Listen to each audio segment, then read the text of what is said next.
Welcome to Inside Abode, ladies and gentlemen. How are y'all doing? I'm your host, Dave Jones, and we are back with another Inside Abode podcast. And before I get to my guest, I'm just going to invite you to hit the subscribe button. I say this every single time, and does it get old, Dave? I don't know. It doesn't get old saying it. I definitely have heard myself say it over, like 200 times, and that sounds kind of weird. Anyway, hit the subscribe button. We are on Spotify. We are on Apple. We are on YouTube. We are on all of the platforms. And actually, you can watch this as a video, too. So if you are listening to the audio version, you can listen to it on Apple Podcasts, or you can watch it on Spotify Podcasts, or you can watch it on YouTube. So you have options, you can just check it out. Anyway, today we're going to talk about inspections, and I have a special guest with me, Abode, Victoria Stoughton. She is here, she is live, and she is in the flesh. How are you doing, Victoria? I'm awesome, Dave. How are you? I am doing good. So Good. tell us a little bit about yourself.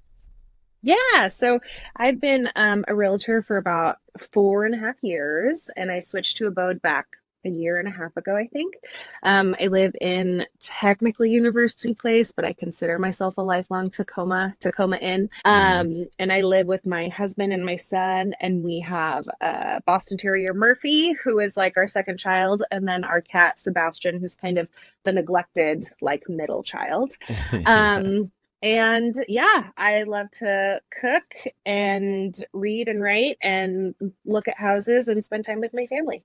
Oh, you love to cook. What's your favorite thing? Oh my What's your gosh. specialty dish? What's your specialty dish? Oh gosh. Well, my specialty dish, I really love to make pasta with shrimp and some fresh summer veggies, not with like Okay. a not rich tomato sauce, but I love to cook down cherry tomatoes, and do zucchini and fresh Parmesan. It's really great. My Okay. favorite That summer thing. that does Yeah. sound good. That sounds like a really Yep. springy, like spring Yes. summer. Bring to the little cook, like not even a cookout, just hanging on Yeah. the back deck type of Yes. type of dish. Yeah. See, Yes. now you It's got me it's a thinking good because it's one. sunny out today. It's a beautiful I day, and now you know. got me thinking about I the know. deck We hang. need some Like pasta outside. That's what needs to I happen. know for sure. Yeah. Um, so inspections, we're going to talk a little bit about inspections today. And like we had our micro trends in the spring. So like we do micro trends in our office just to kind of see what's going on with the contracts that are coming in our office, just so we can kind of see what the trends are. And in the last 30 days, we had 62% of our transactions had an inspection period, with 5 days being the medians. More transactions are having inspections than not. Um, and I just want to talk a little bit more about inspections. So if I'm a buyer, like I'm a first time home buyer, typically they come to you and they might not even know what's going to happen in this next 30 or 45 days after they find the house. They're probably thinking about just finding the house, but I don't know if they're ready for all of the rest of the stuff. So what should a first time home buyer know about going into an inspection? Yeah, I think that's a great question because it can, from the outside, look a little overwhelming if you don't have someone to kind of walk you through the process. When we, even before we've met at the house for the inspection, I usually kind of set the groundwork of, this is our get to know you period about the house. We're going to be looking at our major systems. That's what's really important. Ideally, we have this conversation when the inspector is there too, and they're going to talk about their history, their credentials, what they do.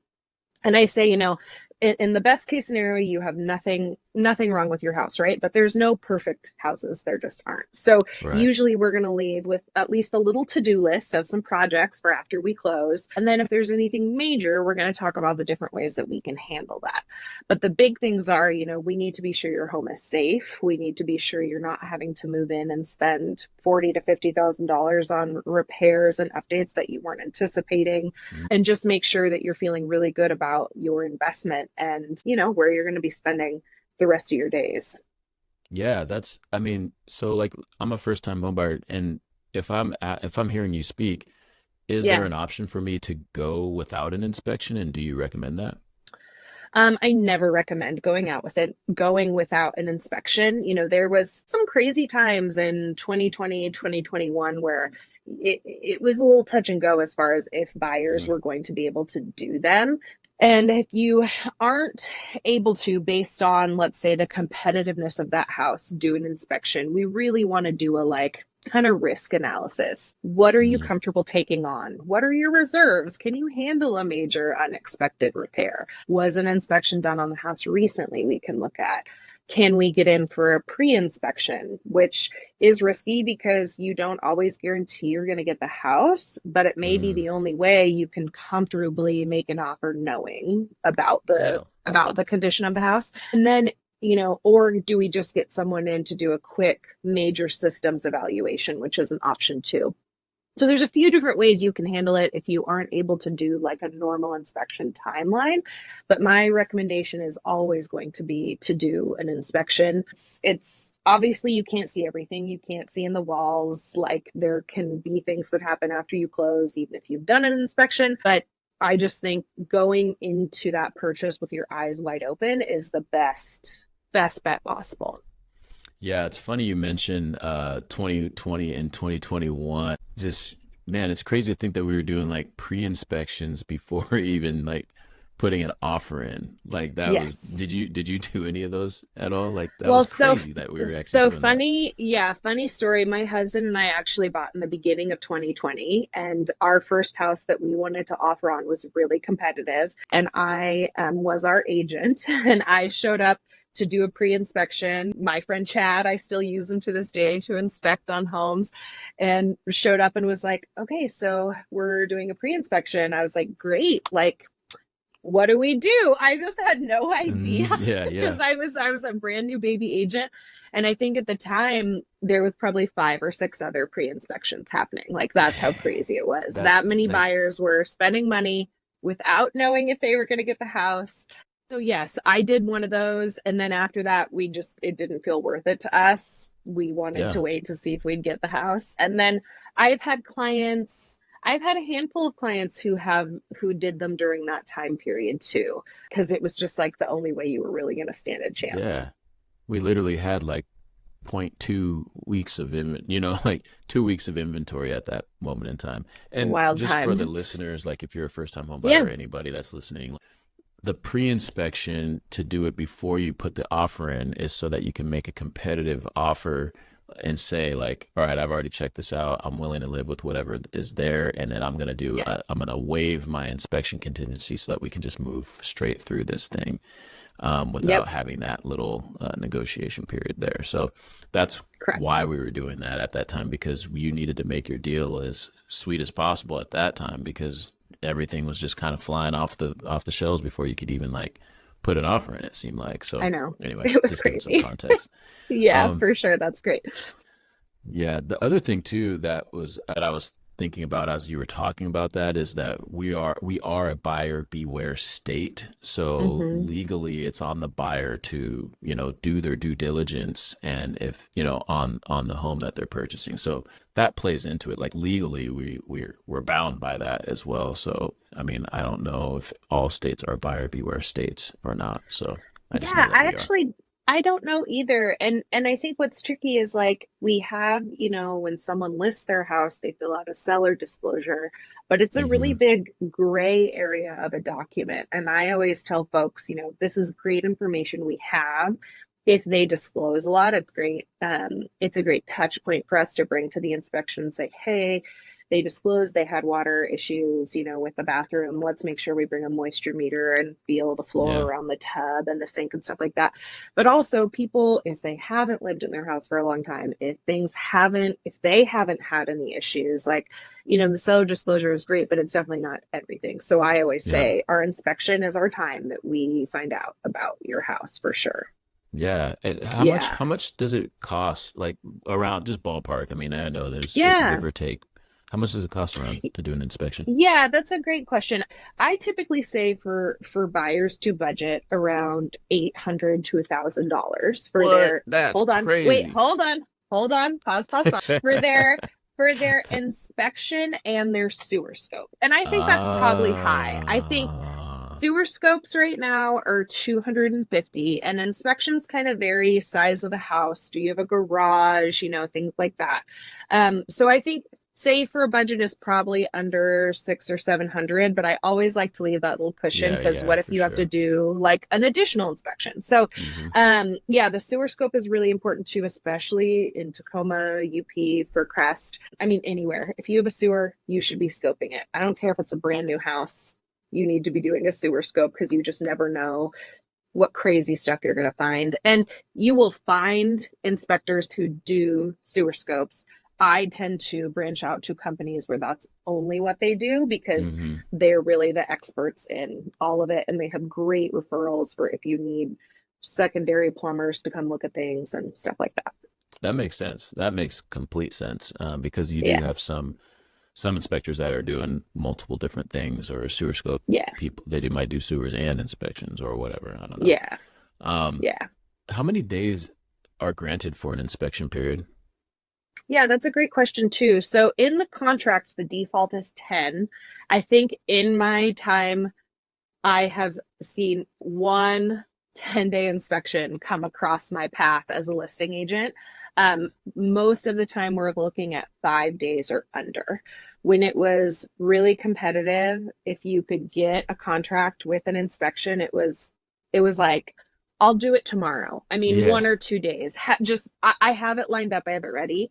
But one thing I do appreciate now about the market when we're finding a little more balance is like you can do a 5 day inspection and you don't have to rush to get everyone together. The buyer Right. can't be there because of their schedule. Then, I always tell my buyers, so, we have our initial time period and ideally there's going to be no surprises. Like, let's say we have a great sewer scope. We know there's a few things we're going to have to knock off our to-do list.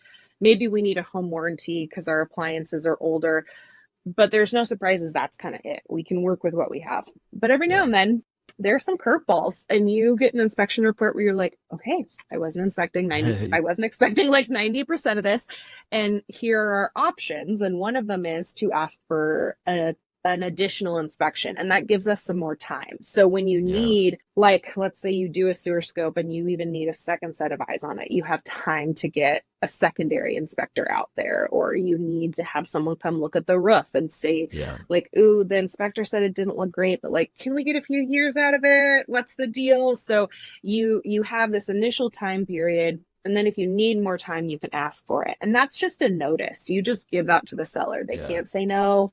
They may Oh, not so be they can't happy say about it. no to this extended time that you Nope. give. Okay, that's Nope. good. It's just you send it over and you say we're doing an additional inspection, and it, it's not always great on the listing side. You kind of wish it could get wrapped up in that initial time period. But the thing is, like, buyers, sometimes you can't get all that information you need in that first chunk of time. So it's a Yeah. great resource.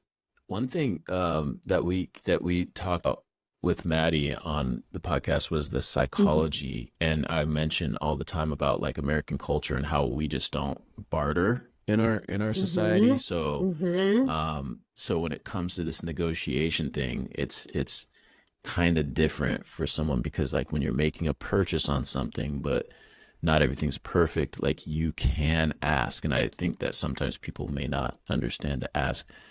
Is that like, in your experience, like with your buyers, like let's say you have buyers, first time home buyers, they fall in love with this house and they just can Yeah. already envisioning themselves living there. And then you get the inspection report back and it's like, man, there's a lot of stuff on here. Yeah.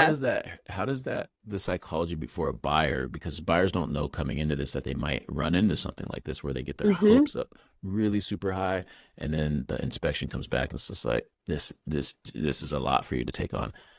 Is that Yeah. difficult for them to do? And then how do you advise your people through that? Like, talk about that. Yeah, what's really interesting is it can go both ways. It can be like, we've done our inspection and we'll get it, and I'll go, oh my God, there's so much on here. And they're like, we're great. We want to buy the house. We don't care. Or it'll go, they get it and they're like, we're done. There's no way we can take all Yeah. this on. Yeah. And really the biggest tool in the toolbox is what my friend Alyssa calls the power of the pause. And that's, Mm. let's take a breath. Let's take a breath. Let's maybe talk to our mom and dad. Let's maybe talk to our friend who has an older home and has, maybe they've gone through some of these hurdles, you're going to have to Yeah. go through. And really, let's take a minute and just breathe, because there's a middle somewhere usually. I think that there have been very few deals that we can't find a solution for in that negotiation process. But I think that truly there are sometimes situations where it is more than they can take on. And in that situation, it's a tough call to make to the listing agent, but you have Yeah. to advocate for your buyers. And everybody has different financial situations and risk tolerances and things like that. But I think that really taking a minute to breathe and reflect is so huge. I've had deals where one day I think this isn't going to go through. They're freaking out. This is it. And then Yeah. and then the next morning they're like, okay, I've thought about it, and it's a whole different conversation. So it is really emotional. Negotiating is emotional for the clients. Money is very emotional. This is the seller's investment, it's the buyer's investment. Everybody has lots of feelings. And so I think the best course of action is like to pause, take a breath. What I like that. information can we find? And then go from there and see, is this a good fit? Is it not a good fit? And if it is, but we have to work out these few things, like what can we do? Yeah, So I like that a lot. The power of the pause or the pregnant pause. yeah. Is pregnant pause still okay to say that? Can we say that I still? I don't know if we don't still know. saying that, but Alyssa and Heidi always say power of the power of pause, the and so pause. We that's gonna stay that's there. the We one gonna I've stay there. adapted. Yes, Um, yes, I like that. all right, no, that's a good answer. That's good stuff. And then speaking of like those big things, Hmm. so if something major does come up, like a sewer or an electrical panel or a Hmm. foundation, Oh, as you know, yep, how does that yep. get resolved? Like, what does that look like resolving something like that? Yeah, and it's really different every time. It depends a lot on, what resources does the seller have? What time do we have in the deal? Are we on like a 3-week timeline where getting a repair done is just not an option? Also, what's our financing type? Is the financing going to call out the electrical Yeah, panel? Which, I always like hear they will, but then it hasn't happened to me. So I don't make any bets on appraisals. I just let that ride. right. So, when we talk about it with my clients, it's always kind of the what's the best case? Is it you get money to do this? Or is it that it's taken care of before closing? Or is I'm sure there was a third option, but now I can't think of it. So, really, the two biggest ways that it gets taken care of are either the seller has it repaired before closing, and we have proof of that, and it's done by someone licensed and someone who's done a great job, or can the buyer either receive a closing cost credit or a price reduction for them to do it after closing? And it really depends. I've had situations where, let's say we've already given some closing cost credits, and based on your financing type, there's only a certain amount you can get. Yeah. So my folks, my sellers were like, well, we would really love to just let's put some more money towards this situation, but we couldn't. So we had to then kind of alter our plan, get it done before closing, provide documentation. Every transaction is just a bit of a puzzle piece Yeah. as far as the different ways it can be taken care of. So basically, people should hire a realtor to do that, is what you're saying, kind Yeah. of, because it would be Yes. difficult for a random person that doesn't do this every day. If you're Mhm. saying it changes and you're doing this all the time, then Yeah. it must be pretty difficult to navigate for someone who doesn't do this every day as a job. Well, yeah, and Yeah, I think there's so many things that's easy to overlook, how you write your inspection response, okay, seller needs to fix sewer line. Who's yeah. fixing it? When are they having Mm, it done by? Are we going to see the permits? Are we going to be able to lock it before closing? There's so many little intricacies that go into all of these steps of the transaction that I think people really um, you know, don't realize. oh, so this might be something as a buyer. So as I'm Yes. thinking, if I'm a first-time home buyer, so I'm trying to Yeah. ask questions that might pertain to them. I'm trying to help y'all out, first-time home buyer folks, or You're home buying he's doing folks. great for you guys. I'm trying to help y'all out. So let's say that we do say like, hey, we counter back to basically on the 35R, and we just say like, these are the things we want you to fix. That's on the seller to fix that, and they have to use their people to do that. I can't, as the buyer, say like, here's what I want to do, and then I do it. So I can't do that as a buyer. You mean like you would go into the property and facilitate Or the fixing yeah, yourself whether before I do closing? it or I have someone that can do it. My boy Joe, he works on electrical Right. and stuff. Like he can come in there and do it. Is that allowed? No, it's really not. I mean, I shouldn't say it's not allowed at all. There are always kind of the outlier situations where, to have this house close, this particular thing needs to get done. And the only way that it's going to get done is if the buyer does it. But in Mm-hmm. that situation, I'm sure Anne and Colleen would say, we need to call Demco. We need to figure out how to write this so it protects Some us. type of hold harmless, I would guess, because like you don't own that house. That's what I'm thinking is No, like you don't. you do not own Yes. that house. You working on that No. house in the transaction isn't that's No, anyway. it's not good. So I would say in 98% of the situations, either the seller needs to do it with their people before closing, or it closes and you either have, the money or the credits or the whatever Hmm. for you to do it and handle it after closing. Right.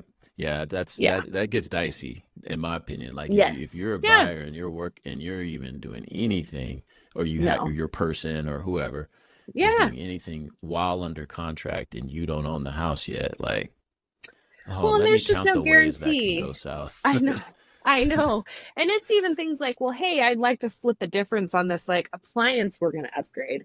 Okay, so what happens if you lose your job the day of closing and this whole thing Right. falls through? You're out the Right. money on that refrigerator or whatever it is. So, Yeah, and that's um that part yeah. too for the buyer, protecting them. Like you just spent all this money doing this, and then you don't end up closing on the house, and now all of a sudden we're Yep. fighting over who's paying for what. It just, yeah, let's just keep it simple. We don't have to go down that. Yes.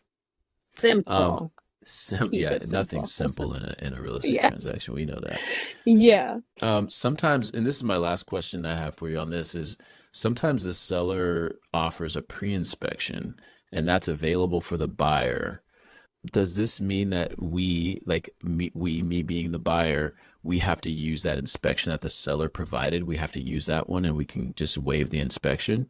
Is that I would say that something? yeah, that the answer to that is it depends. It What? depends I on want an answer I right now. know. I I'm want it. so sorry. I'm trying to You're hear an not gonna answer. That ain't an I answer. know. No, I'm joking. You're not gonna get one. Yeah, it depends. So in an ideal world, if one has been provided, it's a realtor I trust and it's an inspector I recognize. And that gives me some more confidence. But always the best case scenario is you getting to do your own inspection because there you have just the most control over that.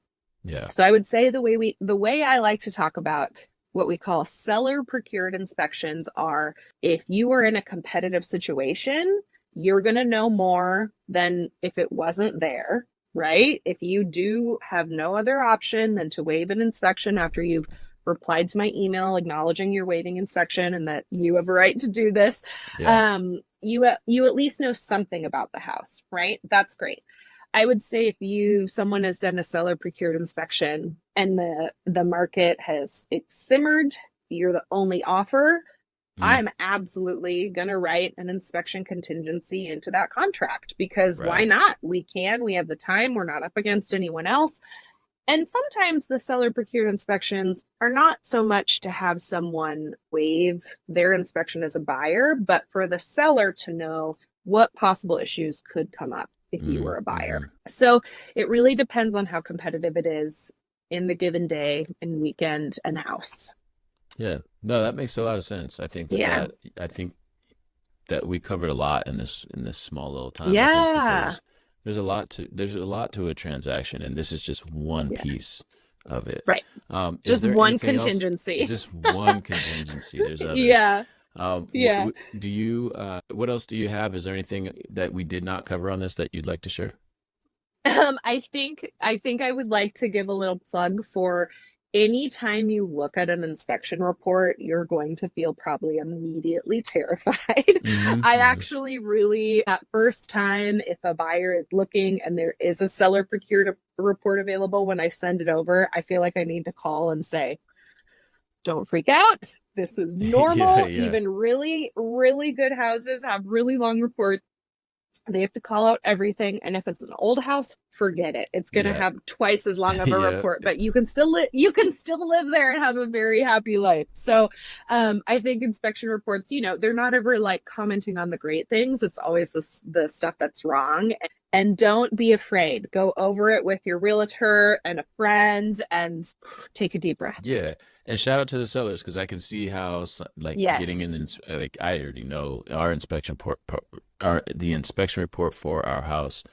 I know what good things are there, but also Yeah. you kind of take it personally a little bit. You're like, yeah, I know that thing don't work. Yes. It's been working for me just fine this whole time for 20 Right. years. I don't need to fix it. I can 100%. see how sellers would get Yeah. kind of feel Yeah. some kind of way about getting someone coming in their house. You ain't just gonna come in my house and tell me Right. what's wrong with my house. It's all very personal feeling. And then the end Yeah. of the day, we have to remember, like, yes, it is personal, but we are trying to get both people across the finish line to end up in a happier place. And let's not let it, die over like not a grounded outlet. Yeah. Like let's The house power don't have through. feelings. You have feelings, but It the house really does does not have not. feelings. Mhm. And Yes. so anyway, thank you for all the Yeah. information on inspections. Yes. This is really good because Yeah. if you're a first time home buyer, especially, this is just something that you haven't done before, and negotiate on something with this type of price tag to it. So this is really good. Thank you. It's huge. Next for sure. segment and last segment we have is hot take, and Ready. you came in ready for a hot take before we were I'm on ready this for call. hot You take. were already talking about. I was like, "Yep, I got some hot take questions." I mean, it's not groundbreaking stuff, but I'm here to see how you answer these. All right, are you ready for hot take? Okay. I'm ready for hot take. All right. Spring or summer? Spring. Spring. Why do you like spring more? Most people say summer. It's not too hot. I don't know. I like summer, but when it gets, I'm not meant for extreme climates. So I would actually like to pick like late spring, early summer would be my perfect hybrid. But true. we were in Texas a couple weeks ago and it was 90 degrees and Texas is hot. I'm not meant for that. I'm a Northwest girl. My So family in Texas, when I went down there, it was like all you could do is just sit and have a fan running. You ain't doing nothing outside. Yes. It was like August, so it was 110 and 100. oh my God. Not what's up. Too much. Don't even take Yeah. a shower because you're just gonna walk outside and just be drenched again. Like it didn't matter. No point. So I get it. Yes. All right, Round Table Pizza or Pizza Hut? Round Table for sure. Yeah. Round Table for sure. I really am like an equal pizza opportunist for sure. Like I even really like just bad frozen pizza, but Round Table is, I think, pretty elite. Yeah. They make good pizza. The pizza yesterday at the party yesterday here at the office was Round Table. And it was so good. It was good. It was really good. Yeah. Camping in a tent or pizza movie night in? Well, I feel like this one my marriage rides on a little bit. For those who don't know, my husband worked at REI for 20 plus years. I mean, pizza night in probably. Oh, Ryan, do not listen to this podcast. I do love camping, but I love my couch and I love my bed and I love my home, and so yeah, as I get older, camping, if you say, hey, let's go camping at 10, I'll be like, I will see you I'll come over there and visit and sit by the fire with you, but I'm going to sleep in a cushy bed somewhere. Yes. I am not trying to sleep. Now, if it was camping in our trailer or pizza and movie night in, a little more of a toss-up. I like our trailer. We have a very cozy, clean mattress. A lot more comfortable, but if tent is the option, that's a hard one for me. That's why you notice the question, it said in a tent, because if you said a camper, I'm all there. I love no camping. problem. I like going out and doing that, but not in a tent. Yeah, no, not for I me. think the last time we slept in a tent, we both woke up like we are too old for this. Like this, our backs are not made the same. I'm definitely too old. Not doing it. All right, coffee or soda? Coffee. My gosh, coffee. Yes. Okay. Yeah. I was a barista on and off for probably 15 years. Nothing makes me happier than like my morning cup of coffee. I could totally live or take it or leave soda. Like there's no big deal, but coffee, there is no life without coffee for me. Yeah, I can see that. All right. And this is kind of a trap question, but not Oh really, no. but kind of life with a child and or a kid, or life without a kid. Gosh, it's funny. I thought we would have a lot of kids. Hopefully this isn't too personal, but we settled on the one. Hmm. And I cannot imagine life without him. Hmm. But I also want to say that I think people who don't have kids also have very full and happy lives. Yeah, So yeah, I for feel sure. like for me, I cannot imagine my life without Waylon Yeah, and the I'm joy he speaking brings us. more for you, like for you, like you Yeah. personally, Yeah. like Yeah, no, I love, yeah, he is, does he keep me on my toes? Yes. Does he make me very tired? 100%. But the joy that he brings me totally outweighs any other way that I would live my life. yeah, that's how I feel. That's Yeah. why it's kind of like a trap question, but I kind of already know the answer Yeah. because, like, yeah, Yeah. parenthood is just something that you can't prepare for. Yeah. It just is, and it's great. No. It's the best thing ever. And like at the office yesterday, we had the bunch of little kids around. We all got to hold a little baby, and it's just, I think too, there is something so their hope, right? Like when Yeah, things are scary in the world, like they are our hope, and yeah, I think that is important for all of us. yeah. It's crazy to think that those two little eyeballs are like looking at you for direction, and you get to like mold this human. It's like and I think I've said this on a podcast before, but I was telling Ann one day. I remember our kids were younger, and I was like, and we were coming home with our second with Taylor, and I Hmm. was like, this is kind of like a science experiment that is the biggest one you're ever going to do, Yeah. and you can't get out of it. Right. Kind of like it's kind of like you have to Yeah. do this science experiment with your partner and or whoever, and maybe it's not a partner, but you got this science, you got this living breathing thing that you have to mold into a No big human at pressure. some point in time. Yeah, yeah, and you don't Yeah. even get to get a grade for it. You don't even get nothing for it. You No. just have to do it. I mean, you I get think you will joy get. and love. Yes, but I think you will get graded later because I call my mom every morning. Shout out to Gretchen if she's listening to this. And we were talking today, and she was talking about some conversation she had with my brother and talking about our childhood. And she said, and you always tell me how much you loved your childhood, and that means so much to me. And it's like, Hmm. yeah, because as you get to be a parent, you're like, this is so hard. Yeah, Parents need a shout out because we're just yeah. trying to Shout out to not parents. mess them up, you know? But So enjoy yeah. it though, because I'm at the end of that I do. road, and I know. I will tell you, Friday night movie nights, or just being able to like be done, or Yeah. even if you're not done and you just go home on a Friday and you just get to watch that little kid movie or whatever. Yeah. There is nothing that replaces that feeling for me personally. I'm Yeah. just speaking from person. Sure. You know what? I'm gonna Yeah. drop. What? Today's Thursday. I have a pizza. Yeah, movie night at the Joneses. I'm gonna drop that video for Throwback Thursday today. Um, Perfect. because that was when I first started Yeah. shooting videos, and I was just like, I love I that. was like, oh, this is literally it was like. All right, cool. I'm gonna just take video what we're doing, which is I'm going down the street to Papa Murphy's or Papa Right. John's, getting some pizza, Yeah. and we gonna watch a movie. Like that's Yeah. really what I know. that's all it was. For sure. So Yeah. anyway, Cool. no, Well, well, thank let's you. not get too much more emotional. I don't want to cry on the podcast about parenthood. Yeah, we were talking. Yeah, we're going down a whole different tangent. Oh, inspections. Thank you for Yes. getting us up to speed on inspections. And where can people For find you if sure. they want to know more or have questions about inspections or anything? Yeah, that's great. I'm on Instagram as Victoria Takes Tacoma, all one word. And you can find me on the Abode website if you just Google Victoria Stoughton Abode. And then my email is victorias@windermere.com. I feel like last time I gave my phone number and then I felt weird about it because no one else did. So I'm just going to do Instagram and email. Yeah, it's all good. Or I'm in the Abode office a lot. Come down and visit. We can get a cup of coffee at Curran and talk about Yeah. inspections more. All right, sounds good. Well, thank I'm you for around. joining. Yeah. Well, thank you for Yeah. joining, and people, thank you for listening. That wraps up our podcast today. We have more coming next week, and the next week after that, and the next week after that. Hit that subscribe button and be ready for some more stuff. So with that, we'll see y'all later. Peace. Thanks, Dave. Bye.